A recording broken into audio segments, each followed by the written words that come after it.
Chapter 10, Freedom of the Press. Judy Morgan was a reporter for the Westfield Gazette, the local newspaper. Westfield was a quiet little town. There was the occasional burglary, the teenagers got rowdy once in a while, and there was some shouting at the town council or the planning board now and then. But mostly things were calm and orderly in Westfield, and every Thursday the Westfield Gazette proved it.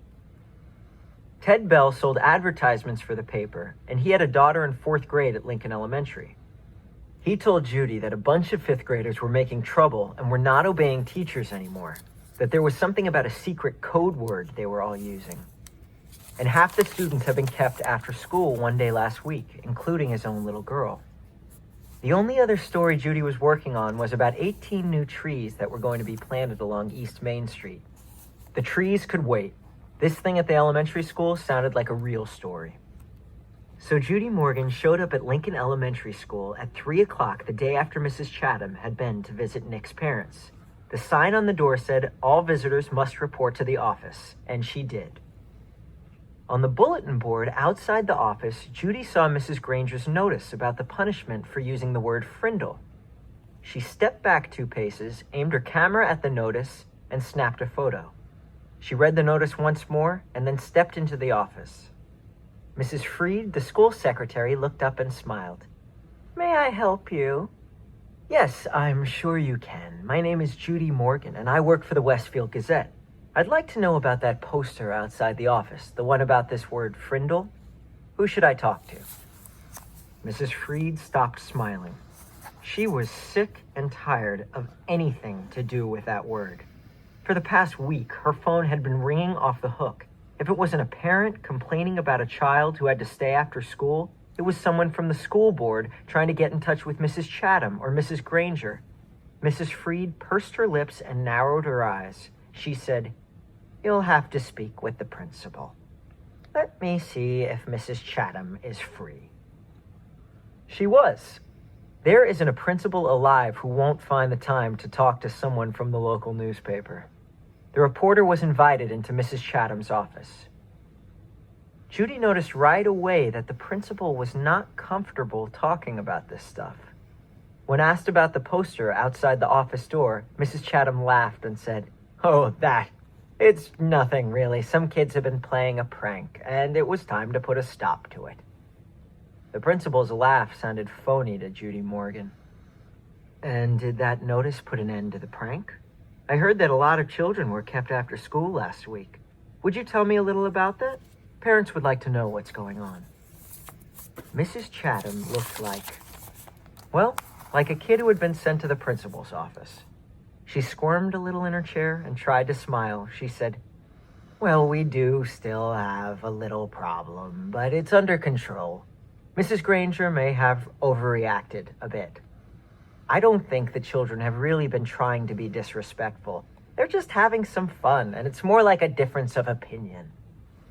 And then Mrs. Chatham went on to tell the reporter what she knew about the word Frindle and how it had become popular among the students. Judy Morgan took careful notes. And when the principal had finished, Judy said, "Would you mind if I asked Mrs. Granger a few questions?" Mrs. Chatham said, "No, not at all."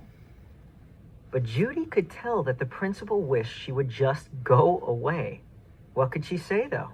Mrs. Chatham couldn't very well keep the reporter away from Mrs. Granger because, after all, America is a free country with a free press. If Judy really wanted to, she would talk to Mrs. Granger sooner or later.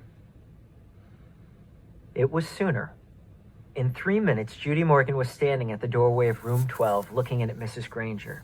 There were about 15 children sitting at desks scattered around the room, busy writing out their 100 sentences. She knocked, and the teacher and students looked up from their work. "I'm Judy Morgan from the Westfield Gazette, Mrs. Granger. May I have a word with you?" Mrs. Granger stood and came out into the hallway and closed the door. Judy could see past her and saw that every kid in the room was straining to listen. Judy noticed Mrs. Granger's eyes right away.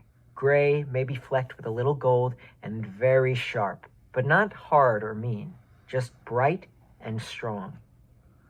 The reporter didn't waste words. "So I hear that you plan to stop the students from using their new word. How goes the battle?" Mrs. Granger did not smile, and her eyes got even brighter.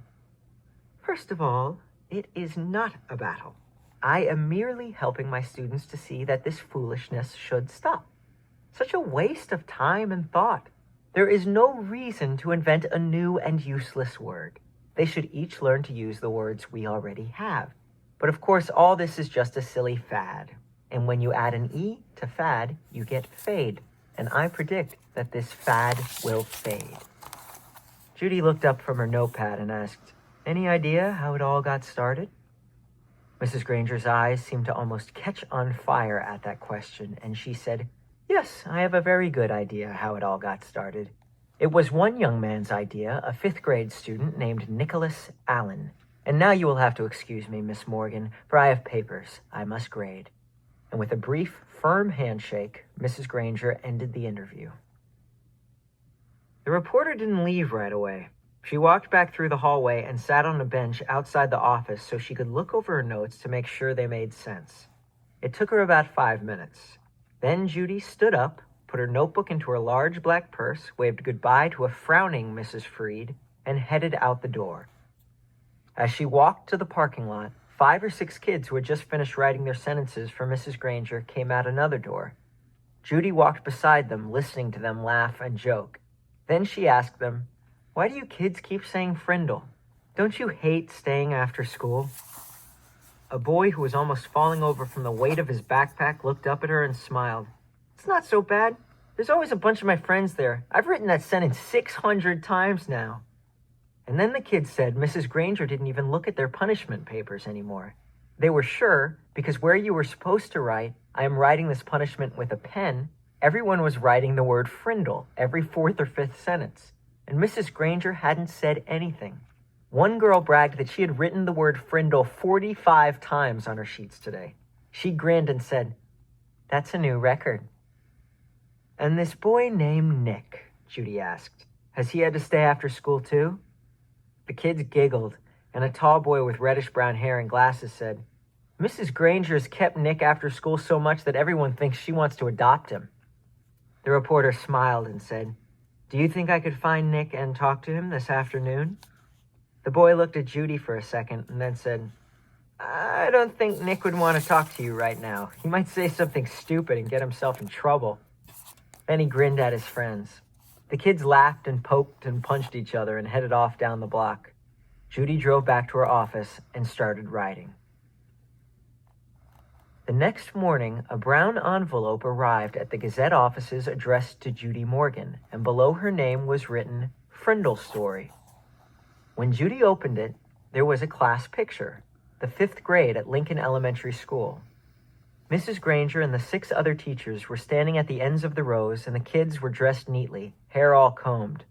But there was something odd about the picture.